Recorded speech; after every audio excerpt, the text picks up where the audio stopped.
தொகுத்தவற்றுள் எல்லாம் தலைன்னு 2வது வரி போடுறாரு. முதல் வரி என்ன போறாரு? எல்லா புத்தகத்தை விட இந்த ஆண்டா பெருசுகிறார். எது? பகுத்துண்டு பல்லுயிர் ஓம்புதல் நூலோர் தொகுத்தவற்றுள் எல்லாம் தலை. இப்படி ஒரு இடத்தை கூப்பிட்டு ஒரு தமிழ் வாத்தியார் வந்து அவர் படிச்ச தலைமுறையை அடுத்த தலைமுறைக்கு கடத்துறாருல்ல. ஒரு அம்மா தன் பிள்ளைய கூட்டிட்டு வந்து உட்கார்ப்பா தமிழ் ஏழுப்பான்னு சொல்லுது இல்ல. இதுதான் இட்டார் பெரியோர் இடாதார் இழிவுணத்தோர். உங்கள்கிட்ட இருக்கிறத நீங்க அடுத்த தலைமுறைக்கு எப்படி கொடுக்குறீங்க அப்படிங்கறதா இந்த மொழி. ரொம்ப ரொம்ப சுலபமா நீங்க நம்ம இன்னைக்கு நிறைய சைக்காலஜிக்கல் டாக்டரை போய் பார்க்கிறோம், நிறைய மனோநல மருத்துவர்களை பார்க்கிறோம். மனசை எப்படியா மகிழ்ச்சியா வச்சுக்கிறது? விடிய காலையில பார்க்கல இப்படி சிரிக்கிற கும்பல்கள் எல்லாம் சந்திக்கிறோம்ல. அவங்களுக்கு எல்லாம் என்ன இருக்கு? காசு பணம் வந்துருச்சு, எல்லாம் இருக்கு, வீடு இருக்கு, கார் இருக்கு, எல்லாம் இருக்கு. இந்த நிம்மதி எங்கேயோ இல்லாம போச்சப்பா, எங்க தேடுறதுன்னு தெரியல. தமிழ் சொல்லுது, கவலைப்படாதீங்க, நான் உங்களுக்காக இருக்கேன்.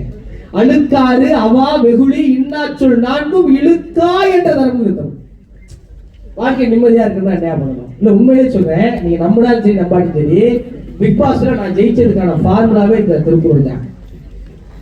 பிக் பாஸ்ல நான் ஜெயிச்சதுக்கான ஃபார்முலாவே, ரகசியமே, நான் வச்சிருக்க சூத்திரமே இந்த திருக்குறள் தான். அழுக்காறு அவா வெகுளி இன்னாச்சொல் நான்கும் இழுக்கா என்றதும்.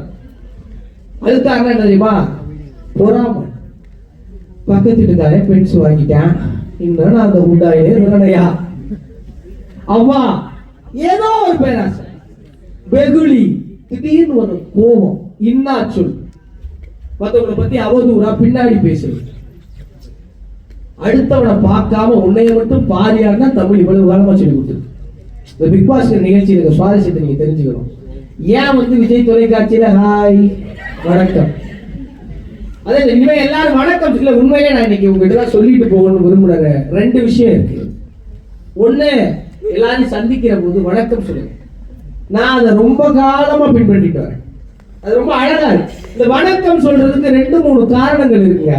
இது முந்தைய காலத்துல எதுக்கு வணக்கம் சொன்னாங்கன்னா, என்கிட்ட எந்த ஆயுதமும் இல்ல, நான் உங்களை தாக்க போறதுல 2 கையையும் கூப்பி வணக்கம் சொல்லி என்னை பார்த்து பயப்படாதீங்க அப்படிங்கிற அச்ச உணர்வை நீக்கிறதா வணக்கம் இருந்துச்சு. உங்ககிட்ட ஆயுதம் இல்லைன்னு எனக்கு தெரியுது, வணக்கம். ஆனா இப்போ இது ரொம்ப முக்கியம். வணக்கம் சொல்லும் போது எந்த செல்போன் இல்லை, நீங்க சொல்லும் போது நான் கேட்பேன், நான் மொபைல் போனை நோண்டிக்கிட்டு இருக்க மாட்டேன் அப்படின்னு சொல்றதுக்கா அந்த வணக்கத்தை நீங்க சொல்லலாம். இன்னொரு காரணம் இருக்கு. இந்த வழக்கையும் இடக்கையும் ஏதோ ஒரு இடத்துல நம்ம ஏற்றி இறக்கிறோம்ல, இந்த கைக்கு ஒரு சிறப்பு இருக்கியா, யார்கிட்டயாவது இடக்கையில கொடுத்து பாருங்க, எவ்வளவு திமிர் பார்த்தியா அவனுக்கு அப்படிமா. இந்த இடக்கையை கொடுத்து பாருங்க, ஏதோ ஒரு இடத்துல அதை இறக்கிறோம்ல, அது கிடையாதுங்க. 2 கையும் ஒண்ணுதாயா, இதே போலதாயா உன்னை என்னை நான் பாக்குறேன், இருவரும் சமங்கிற சமத்துவத்தை சொல்லி பழக்கின மொழி இந்த மொழி. வணக்கம் சொல்ல உங்களுக்கு தெரியும். ஹலோங்கிற வார்த்தைக்கு யாருக்கு அர்த்தம் தெரியும்? ஹலோங்கிற வார்த்தைக்கு யாருக்கு அர்த்தம் தெரியும்? கண்டுபிடிச்சவருக்கே தெரியாது. அதெல்லாம் நான் முதல்ல செல்போனை கண்டுபிடிச்சு சொல்ல, வீட்டுக்கார அம்மா பேர் ஹலோ, அதனால ஹலோ சொல்றாங்கன்னு என்னென்னமோ சொல்றாங்க. கட்டு கதைகள் ஊந்து விளையாடு. ஆனா ஹலோ கருத்து தெரியாது. ஆனா போன் எடுத்து எல்லாருமே சொல்றோம் ஹலோ. யாராவது ஹலோ சொல்ல அப்படின்னா என்னன்னு கேளுங்களேன். அது இருக்கா உனக்கு? அலைபேசி எடுத்து முதல்ல வணக்கம் சொல்லு. வணக்கம் ரொம்ப இனிமையா இருக்கும். நிஜமா பயிற்சி பண்ணி பாருங்களேன். இன்னையில இருந்து யாரையாவது நேரில் சந்திச்சீங்கன்னா முதல்ல கை கூப்பி வணக்கம் சொல்லுங்க. யாராவது அலைபேசியில இருந்தா முதல்ல வணக்கம் சொல்லுங்க. நிஜமாவே ரொம்ப ரொம்ப அழகா இருக்கும். எதிர பேச பண்ணி யார்கிட்ட கடை வாங்கிட்டீங்க, ஒரு $3000 வாங்கிட்டீங்க, 3000 வெள்ளியை திருப்பி கொடுக்கல, ஒரு கோபம் அடிக்கிறார், வணக்கம் அப்படின்னு சொல்லுங்க. ஒரு நிமிஷம் திக்கும் காடிறான் மனுஷன். வணக்கம் 3000 வெள்ளியை கேட்கிறதா வேணாமா, ஏதாவது திருக்குறள் சொல்லுவானோ பயந்துருவாங்க. ரொம்ப அழகா இருக்கும். நீங்க இன்னையில இருந்து நிஜமா பயிற்சி பண்ணி பாருங்களேன். நான் கடந்த 5 ஆண்டுகளா யாரு கூப்பிட்டாலும் போல வணக்கம் சொல்லுவேன். வணக்கம் கேட்டா முத்துக்குமார் தான் போன் எடுத்துருக்காங்க. இப்ப தெரிஞ்சுக்கிறாங்க. முன்னாடி தான் எடுத்து பாக்குறாங்க, என்னது ஏதாவது கால் சென்டர் கால் பண்ணோமா அப்படி பயந்தாங்க. இப்ப பழகிடுச்சு. இந்த வணக்கத்தையும் பழகுங்க. இங்க விட்டு அழுக்கா ரவாவைகள் இன்னாச்சொல் நான்கும் இழுக்கா என்றதாரம். பிக் பாஸை பொறுத்த வரைக்கும் ஒரு 20 பேரை உள்ள போட்டு ஒருத்தரை பத்தி ஒருத்தரை புரணி பேச வைக்கிற நிகழ்ச்சி. உண்மையா பொய்யா? அதனாலதான் விஜய் டிவில அதுக்கு அதிக டிஆர்பி. புரணி பேசுவாங்க நல்லா. என்ன அதுல வந்து சுவாரஸ்யம்னா, உள்ள அவங்க புரணி பேசுவாங்க, வெளியே அவங்க பத்தி நம்ம புரணி பேசலாம்.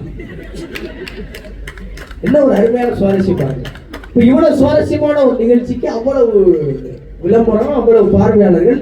ஆனா நண்பர்களே, நாம் நன்றாக புரிந்து கொள்ள வேண்டியது என்னன்னா, எவ்வளவு பேர் புரணி பேசுறதை ரசிச்சாலும் எவன் ஒருத்தன் அதுல புரணி பேசல அவனுக்கு தான் வாக்கு போடுறான்.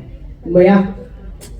எத்தனை பேர் உள்ள இருந்தாலும் எவன் ஒருத்தன் அவன் வேலையை மட்டும் பார்த்து பிறரை பற்றி புறம் பேசாமல் இருக்கிறானோ அவனுக்கு தான் வாக்கு செலுத்துறோம். இதுதான் அழுக்காறு அவா வெகுளி இன்னாச்சொல் நான்கும் இழுக்கா என்றது அரம்பு தமிழ் சொல்லி. இது பிக் பாஸுக்கான ஃபார்முலா மட்டும் கிடையாது, உங்க வாழ்க்கைக்கான ஃபார்முலா தான். உங்க வாழ்க்கைக்கு இதுதான் ஃபார்முலா. நீ யோசிச்சு யாரை பத்தியாவது புரணி பேசாம வந்து பாருங்களேன், உங்க கூட கெட்டவங்க வர மாட்டாங்க. உங்க பக்கத்துல ஒரு ஆள் வந்து தெரியுமா உங்களுக்கு அவரு அப்படின்னு